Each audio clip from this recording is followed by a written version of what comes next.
Saudara yang kekasih, pagi hari ini kita merayakan Hari Raya Pentakosta. Menurut Kisah Rasul pasal yang kedua, Pentakosta adalah turunnya Roh Kudus. Roh Kudus itu adalah perjanjian Tuhan Yesus. Dia bilang, aku akan naik, aku akan pergi kepada Bapa, dan aku akan meminta kepada Bapa untuk mencurahkan kuasanya. Itu sudah dijanjikan dari perjanjian lama, kitab Yoel. Jadi kitab Yoel sudah ada nubuatan digenapi di dalam Kisah Para Rasul pasal yang kedua. Makanya waktu Yesus sebelum naik bilang, murid-murid kamu tunggu. Mereka tunggu karena mereka sudah tahu akan nubuatan itu. Kenapa Roh Kudus harus dicurahkan? Kenapa Roh Kudus harus tinggal di dalam hati orang yang percaya kepada Tuhan Yesus? Karena itu rancangan Allah semula. Di dalam Kejadian pasal yang pertama, kedua, waktu Allah menjadikan manusia, mereka ada di Taman Eden. Mereka tinggal di dalam persekutuan dengan Allah tanpa batas. Tetapi pada waktu manusia jatuh di dalam dosa, mereka diusir keluar dari Taman Eden. Untuk berhubungan dengan Allah, harus ada korban. Kalau ada asap turun dari sorga, berarti korban itu diterima oleh Allah. Hubungan manusia dengan Allah itu tidak sebebas sewaktu mereka ada di Taman Eden. Kenapa? Karena Yesaya menulis dosa memisahkan antara manusia dengan Allah. Tetapi Allah tetap mengasihi manusia. Waktu manusia diusir keluar dari Taman Eden, Alkitab mencatat roh Allah tetap menyertai manusia. Buktinya apa? Kejadian pasal yang keempat, ketika Kain lagi marah, iri hati karena korban persembahannya tidak diterima, sedangkan korban adiknya diterima, roh Allah berbicara kepada Kain. Saudara pernah baca ayat itu? Kain, kenapa hatimu panas? Kenapa mukamu murah? Roh Allah masih tetap menyertai. Sampai di Kejadian pasal yang ke-6. Kejatuhan, kejahatan manusia. Kejahatan manusia itu udah sampai puncaknya. Sampai Allah berfirman, aku sudah tidak bisa lagi tinggal di dalam manusia. Dosa dan kejahatan membuat manusia terpisah dari Allah. Karena dia Allah yang kudus. Untuk menghampiri Allah, kita harus kudus. Kejadian 6, roh Allah meninggalkan manusia. Dan kalau saudara baca di dalam kisah-kisah perjanjian lama, hanya kepada orang-orang tertentu yang dipilih oleh Allah dan yang mau berespon atas panggilan Allah, roh Allah turun ke atas mereka. Untuk apa? Menjalankan tugas yang Allah percayakan. Contohnya nabi-nabi untuk bangsa Israel, hakim-hakim untuk bangsa Israel yang diurapi, dipilih sebagai raja. Itu roh Allah ada atas mereka. Tetapi setelah Yesus mati 2000 tahun yang lalu di atas kayu salib, dia menyelesaikan masalah dosa. Dia membayar lunas semuanya. Allah bersedia menerima saya dan saudara. Bukan karena kita, tapi darah Yesus menjadi pendamai buat saya dan saudara. Dan dia mau mengembalikan kita ke rancangan semula, memiliki persekutuan yang tanpa batas. Seperti Adam di Taman Eden. Itulah sebabnya kenapa Kisah Rasul 2 terjadi. Pentakosta Roh Kudus dicurahkan. Untuk apa? Membuktikan bahwa Allah berkenan hadir di hati orang yang percaya kepadanya. Amin. Kisah Rasul 2 itu disebut lahirnya gereja. Pentakosta itu identik dengan kelahiran gereja. Gereja itu apa? Gereja itu eklesia. Eklesia itu apa? Orang-orang yang dipanggil keluar dari kegelapan untuk masuk di dalam terang.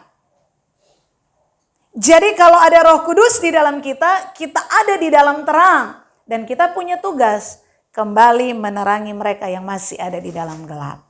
Amin, saudara.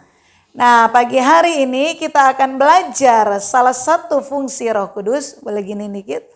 yaitu reminder, pengingat. Saudara punya HP, itu kan ada reminder ya, pengingat, mengingat. Kalau saya sudah faktor U, tahu faktor U? Faktor umur. Jadi kalau mau keluar itu, mau beli sesuatu kalau tidak ditulis, yang dibutuhkan dapur 5, pulang saya bawa cuma 4. Jadi saya kalau sebelum ke pasar saya sudah tulis dulu. Nah apalagi kalau pokoknya mau kemana aja. Nah apalagi kalau saya punya acara janjian. Itu saya harus tulis di kalender.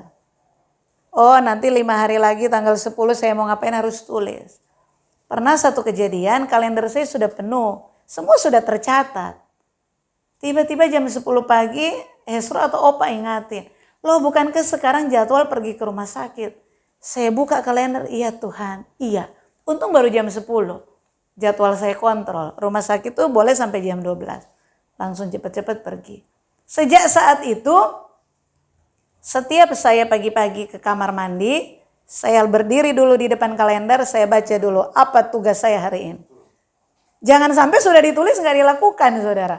Baca, kenapa? Faktor U, faktor usia, daya ingat sudah mulai berkurang. Kalau dulu bisa ingat 10, sekarang ingat 1-2 aja udah syukur. Makanya dibantu dengan catatan-catatan. Nah saudara yang kekasih, perlu ada yang mengingatkan saya dan saudara. Dan kita bersyukur Pentakosta, Roh Kudus dicurahkan. Ada banyak fungsi Roh Kudus dalam kehidupan kita orang percaya. Tetapi salah satunya Roh Kudus fungsinya untuk mengingatkan saya dan saudara tentang kebenaran firman Tuhan. Amin. Kita buka di dalam, dalam konteks berbenah dan berbuah, tema kita 10 hari doa puasa, berbenah dan berbuah, Roh Kudus berfungsi sebagai pengingat. Mari kita baca Yohanes 14 ayat 25, ayat 26. Kita baca sama-sama ayat ini. 1, 2, 3. Semuanya itu kukatakan kepadamu selagi aku berada bersama-sama dengan kamu. Tetapi penghibur, yaitu Roh Kudus yang akan diutus oleh Bapa dalam namaku, dialah yang akan mengajarkan segala sesuatu kepadamu dan akan mengingatkan kamu akan semua yang telah kukatakan kepadamu. Amin. Siapa yang mengingatkan? Roh Kudus. Ada contoh yang saya ambil dalam Lukas 24 ayat 6 sampai 8. Ini berbicara ketika pagi-pagi benar masih subuh, ada murid-murid beberapa orang perempuan, mereka datang ke kubur Yesus. Begitu mereka sampai di kubur Yesus, ternyata batu yang menutup kubur itu sudah berpindah tempat. Begitu mereka melihat, mayat Yesus sudah tidak ada. Tiba-tiba datang 2 orang malaikat. Dan malaikat itu berkata kepada perempuan-perempuan itu, ia yang kamu cari yaitu Yesus tidak ada di sini. Ia telah bangkit. Ingatlah apa yang dikatakannya kepada kamu ketika ia masih di Galilea. Kemudian ayat selanjutnya, maka teringatlah mereka akan perkataan Yesus.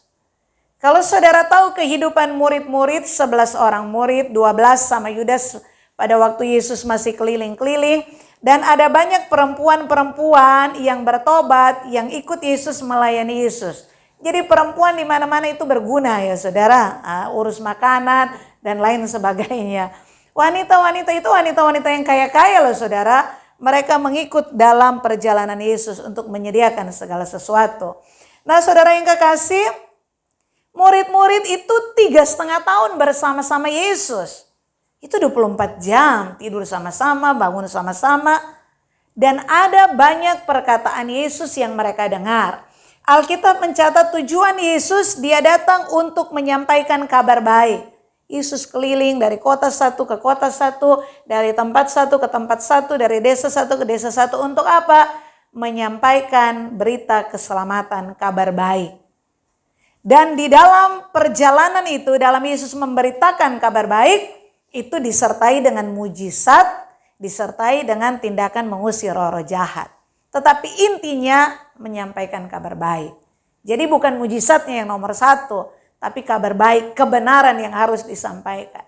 Dan saudara tahu di mana Yesus pergi keliling, murid-murid ini selalu menyertai dia.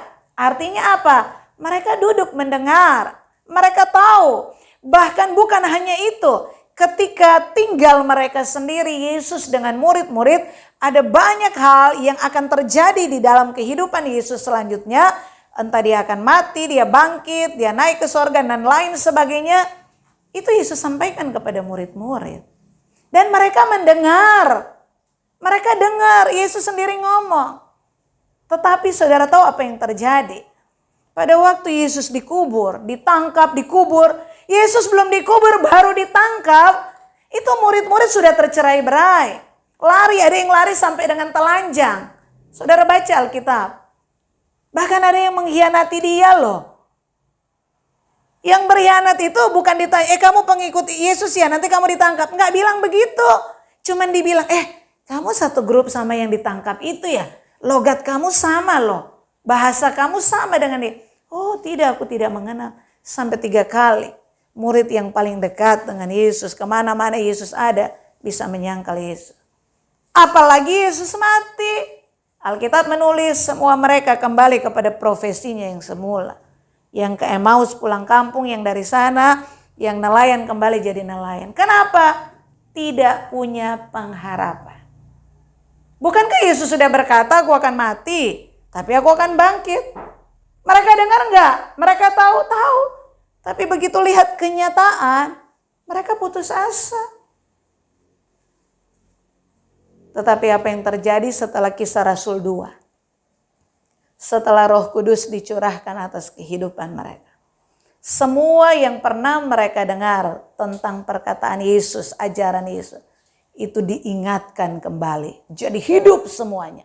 Dan itu mengubah kehidupan mereka. Petrus yang tadinya menyangkal, penakut. Begitu orang bilang, itu lagi mabuk itu. Mereka berbahasa lidah, berbahasa asing. Petrus langsung berdiri. Kami tidak mabuk. Tapi ini seperti janji nubuatan Yoel. Dan dia langsung berkhotbah. Saudara tahu, muncul keberanian. Tadinya pengecut, bisa berubah total. Kenapa? Karena ada Roh Kudus. Dan kebenaran-kebenaran yang pernah dia dengar, semua perkataan Yesus dihidupkan kembali. Itu yang dia sampaikan. Hari itu juga 3.000 orang bertobat. Kenapa bisa terjadi perubahan? Karena ada Roh Kudus turun ke atas mereka. Amin. Kenapa kita perlu Roh Kudus dalam kehidupan kita? Untuk berbenah, untuk berbuah, kita kemampuan terlalu terbatas. Saudara yang datang gereja, kita yang ngerti firman, saya pun pribadi berjuang dengan hidup. Kenapa? Berubah itu bukan hal yang mudah. Kita sudah tahu, kita dengar firman, kita mau, tetapi tidak mudah untuk berubah. Makanya kita perlu kuasa Roh Kudus. Pada waktu kita sudah berusaha melakukan bagian kita sampai titik di mana kita nggak mampu, baru Roh Kudus turun tangan. Amin saudara. Karena kita punya kehidupan hari ini, itu kan akumulasi dari masa lalu kita. Ada karakter-karakter kita yang waktu kita dengar firman Tuhan itu tidak baik, tapi nggak mudah berubah. Makanya saya bilang bukan hanya selesai di 10 hari ini, berdoa puasa, ada bersambungnya. Bersambungnya nanti Bible study. Bible study itu kalau tidak 8 bisa sampai 10 minggu. Nanti itu lanjutan dari berbenah supaya hidup kita berbuah. Setiap minggu kita akan membahas satu poin lewat diskusi, sharing bersama-sama. Dan itu menolong kita berproses. Contohnya nanti pertemuan pertama kita akan belajar tentang marah. Kenapa sih Kak saya kalau marah begini? Saya tahu tidak baik marah seperti ini, berdosa. Tuhan tidak suka, tidak jadi berkat. Tapi kenapa seperti saya kalau ada trigger, kalau ada pemicu, saya seperti nggak bisa menguasai. Kenapa? Karena saudara hari ini terbentuk dari masa lalu. Nah kita perlu melihat masa lalu itu bagaimana untuk menyelesaikan. Tapi dasarnya harus ada firman dulu. Kamu tahu bahwa amarah itu bisa mendatangkan dosa. Amarah itu bisa membuat kamu ada kepahitan dan lain sebagainya. Kita udah tahu salah, oke. Tapi untuk berbenah, Roh Kudus harus mencerahkan pikiran kita dengan kebenaran. Dan itu kita akan melihat pengalaman-pengalaman hidup, belajar banyak hal. Dan butuh waktu untuk berproses sampai titik kita bisa berubah. Amin. Karena berubah tuh gak mudah. Yesus sendiri bilang bagi manusia itu mustahil. Kenapa? Karena kita lahir kodrat dosa. Sedangkan Yesus mati menjadikan kita anak Allah. Kita kodrat dosa berubah jadi anak Allah, emangnya simsalabim? Tidak bisa instan. Makanya Roh Kudus perlu turun menaungi hidup saya dan saudara. Kita membuka diri, kita mau diproses dan Tuhan menolong kita. Kerinduan kita untuk berubah, saudara catat baik-baik. Kerinduan Tuhan lebih lagi daripada itu. Untuk mengubah hidup saya, mengubah hidup saudara. Amin. Makanya pagi ini kita ada. Roh Kudus berbicara, Tuhan berbicara supaya apa? Supaya kita terus berbenah jadi lebih baik. Sehingga hidup kita boleh menjadi berkat untuk orang lain. Amin. Nah, saudara yang kekasih, apa yang membedakan? Di gereja Karmel sama-sama sudah jadi jemaat. Ada yang 5 tahun, kita sama-sama 5 tahun. Misalnya contoh. Tetapi kenapa ada yang imannya bisa seperti orang naik gunung. Naik. Kepercayaannya tuh semakin naik. Seperti burung Raja Wali yang terbang semakin tinggi. Tetapi kenapa ada yang seperti jalan di tempat? Nah, yang lebih parah lagi kenapa ada jemaat yang turun. Bahkan bisa meninggalkan Tuhan. Gerejanya sama loh di sini. Pendetanya sama loh saudara. Khotbahnya sama buat saudara semua. Tapi kenapa ada yang naik, ada yang jalan di tempat, ada yang turun. Ternyata yang membuat itu berbeda hasilnya tergantung setiap pribadi kita. Dalam hal apa? Dalam hal merespon kebenaran firman Tuhan. Amin. Kenapa? Karena Roh Kudus hanya akan mengingatkan kebenaran firman Tuhan yang sudah tertanam di hati yang baik. Itu yang bisa berbuah. Jadi bagian saudara mendengar, mengerti, memahami, dan taruh firman itu di tanah yang baik. Itu bagian kita. Nanti selanjutnya Roh Kudus akan mengingatkan kebenaran-kebenaran yang pernah kita dengar, pernah kita baca ketika kita membutuhkannya. Contoh ketika saudara lagi susah, lagi galau, aduh Tuhan masalahnya kok sepertinya aku gak berdaya lagi. Roh Kudus ingatin 1 Korintus 10 ayat 13. Pencobaan-pencobaan yang kamu alami adalah pencobaan-pencobaan biasa yang tidak melebihi kekuatan manusia. Bahkan Allah sudah menyiapkan jalan keluar. Langsung semangat. Aku kan manusia. Berarti gak melebihi kekuatanku. Aku bisa. Semangat lagi. Kenapa? Roh Kudus ingatkan ayat yang pernah kita baca. Amin. Kemampuan manusia itu terbatas. Nanti saudara boleh googling berapa presentasi kemampuan manusia di dalam mendengar dan mengerti. Itu ada batasan. Saudara pagi ini datang duduk semua lihat dengar khotbah. Oke, maksimal 100% saudara terima.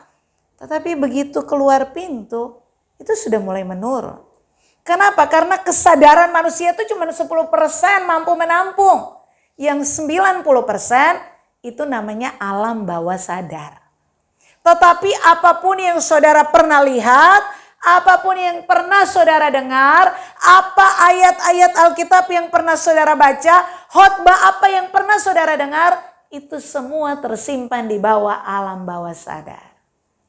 Nanti waktunya dibutuhkan, Roh Kudus akan mengingatkan itu kembali. Lah jadi masalah kalau gak pernah baca Alkitab, gak pernah ke gereja dengar khotbah, gak pernah dengar khotbah yang baik di YouTube. Roh Kudus mau ingatkan apa? Drama Korea? Penyanyi-penyanyi lagu zaman dulu? Mengerti maksud saya? Nah, makanya kita akan melihat ada perumpamaan tentang penabur. Ya, itu tertulis di dalam Matius pasal yang ke-13 ayat 1 sampai 23. Ada juga di Injil Markus Dan ada juga di dalam Lukas pasal yang ke-8 ayat 4 sampai 15. Saudara pernah tahu kisah ini? Pernah baca, pernah dengar? Ini menceritakan tentang seorang penabur benih. Ada 4 tempat benih itu jatuh. Yang pertama, benih jatuh di pinggir jalan. Yang kedua, benih jatuh di tanah yang berbatu-batu. Yang ketiga, benih jatuh di semak duri. Yang keempat, benih jatuh di tanah yang baik. Kenapa benih bisa jatuh di semak duri? Kenapa benih bisa jatuh di tanah berbatu-batu? Kenapa benih bisa jatuh di pinggir jalan? Itu respon saudara sebagai pendengar. Bagian Roh Kudus hanya mengingatkan. Kalau kamu sudah serius, kamu mengerti, kamu simpan, baru Roh Kudus bekerja mengingatkan itu. Tetapi untuk mendengar, untuk mengerti, untuk memahami, untuk menyimpan di tanah yang baik, itu kewajiban saudara. Dan ini respon saudara dalam mendengar, memahami firman, itu yang menentukan firman itu jatuh di mana. Dan apa hasil hidup saudara. Apakah kamu bisa menjadi orang Kristen yang berbuah, atau menjadi orang Kristen yang dicampakkan di api neraka. Itu ditentukan dari respon saudara mendengar firman Tuhan. Amin. Kita belajar yang pertama, benih yang jatuh di pinggir jalan. Firman Allah menulis benih itu diinjak orang. Kan namanya di pinggir jalan. Di dalam Lukas dikatakan dimakan burung sampai habis. Nggak ada sisa. Amin saudara. Saudara nanti cek kamu di tipe 1, tipe 2, tipe 3, tipe 4. Artinya apa benih yang jatuh di pinggir jalan? Artinya orang yang mendengarkan firman Tuhan tentang kerajaan sorga tapi tidak mengerti. Maka datanglah iblis dan mengambil firman itu supaya mereka jangan percaya dan diselamatkan. Kenapa orang bisa duduk dengar tapi nggak ngerti firman Tuhan? Kenapa? Kok kamu ke gereja sudah bangun pagi-pagi, sudah mandi, sudah dandan, begitu pulang tanya khotbah apa tidak tahu, tidak ngerti. Kenapa kamu nggak ngerti? Apa kamu duduk di luar? Enggak, saya duduk di dalam. Terus kenapa kamu nggak ngerti firman? Soalnya begitu firman Tuhan mau disampaikan, aku baru ingat. Tadi aku pintu kos sudah ditutup belum ya? Terus aku tadi sempat bikin air panas, kompornya udah mati belum ya? Terus habis itu aku nyetrika baju, setrikanya udah dicabut belum? Nggak terasa tiba-tiba Ibu Pendeta sudah bilang amin. Saya nggak tahu di khotbah apa, saya lagi bayang.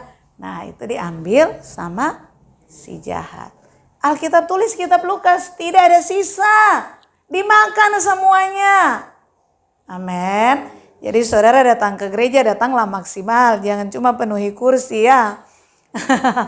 Yang kedua, benih jatuh di tanah yang berbatu-batu. Benih itu segera tumbuh kata firman Tuhan. Karena tanahnya tipis. Tetapi sesudah matahari terbit, layulah ia dan menjadi kering. Karena tidak berakar. Artinya apa? Orang yang datang ke gereja mendengar firman, menerima dengan gembira loh. Tetapi tidak berakar dan percaya sebentar saja. Apabila datang masa penindasan atau penganiayaan, Injil Lukas katakan dalam masa pencobaan mereka murtad. Ada banyak orang saudara lihat teman-temanmu, siapapun keluargamu. Ada banyak orang kan karena persoalan bisa meninggalkan Tuhan. Betul nggak saudara? Kenapa? Oh dulu dia sebelum murtad rajin lo ke gereja lo. Oh rajin gak pernah absen lo. Kenapa bisa? Dengar firman, gembira, tetapi tidak berakar. Amin saudara. Untuk berakar bagaimana? Harus diulang. Untuk berakar bagaimana? Firman harus dilakukan. bukan hanya sampai sini. Karena kemampuan kita mengingat terlalu terbatas. Tetapi pada waktu kita sudah mempraktekkan, kita tidak akan pernah lupa. Amin.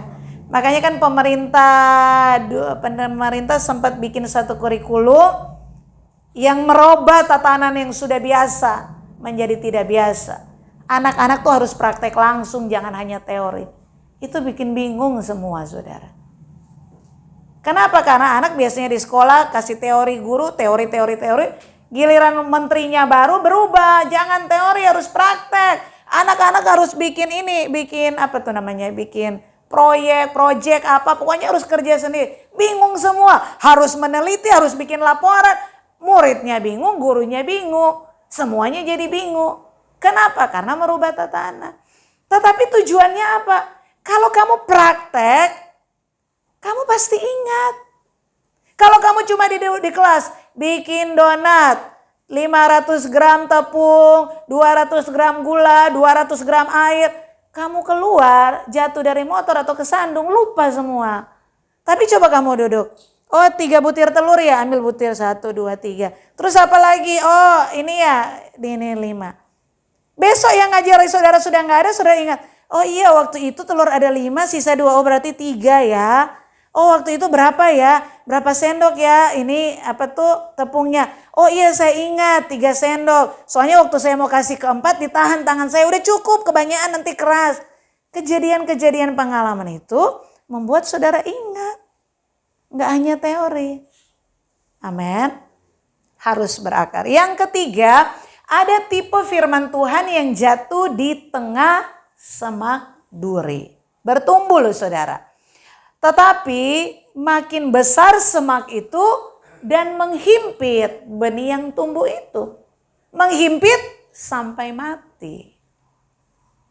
Artinya orang yang mendengar firman lalu kekhawatiran dunia ini dan tipu daya kekayaan menghimpit firman itu sehingga tidak berbuah. Itu dikatakan dalam Injil Matius. Tetapi di dalam Lukas berkata, terhimpit oleh kenikmatan hidup sehingga tidak menghasilkan buah yang matang. Jadi hati-hati saudara yang berdoa minta jadi orang kaya. Kenapa? Kenikmatan hidup bisa menghimpit saudara, membuat saudara tidak menghasilkan buah yang matang. Dan akhirnya apa? Dibuang ke neraka. Amin saudara. Mengerti kebenaran firman. Dan yang terakhir tipe yang keempat. Ada benih yang jatuh di tanah yang baik. Firman Allah berkata, dialah yang berbuah, ada yang 100 kali lipat, ada yang 60 kali lipat, ada yang 30 kali lipat. Ini banyak diajarkan salah di gereja. 30-60 kali lipat suka dipakai dalam persembahan. Kalau saudara kasih persembahan, kalau saudara kembalikan milik Tuhan, Tuhan ganti jadi 30 kali lipat. Dia hitung, kalau aku kasih 100.000, Tuhan ganti 30 kali lipat, berarti bulan depan gajiku jadi sekian. Wah. Terus besoknya dia kasih lagi. Wah 60 kali lipat, aku kasih persembahan. Kali 60, wah berarti aku akan dapat pendapatan bulan depan sekian. Wah gak cukup lagi. Wah aku mau 100 kali lipat. Kasih lagi dia persembahan. Tapi kenyataan kan gak dapat begitu saudara. Kenapa? Karena janji lipat kali ganda bukan untuk uang itu. Amin saudara. Tapi bagaimana benih itu saudara dengar, saudara pahami, saudara mengerti, taruh di tanah yang baik. Itu akan menghasilkan buah. Buah-buah pertobatan, buah-buah kasih. Kalau berbicara buah yang baik, itu pasti dinikmati oleh orang lain. Amin. Kalau buah yang seperti tadi di semak duri, terhimpit, itu cuma dinikmati ibu hamil. Buah yang mentah itu cuma ibu hamil yang suka makan rujak. Betul nggak saudara? Tapi kalau buah matang saudara, itu siapapun dikasih pasti suka.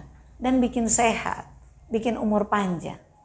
Saudara katanya kalau mau tambah sehat, tambah segar, umur panjang gak tahu benar, kalau nggak coba aja. Makanlah buah setiap hari.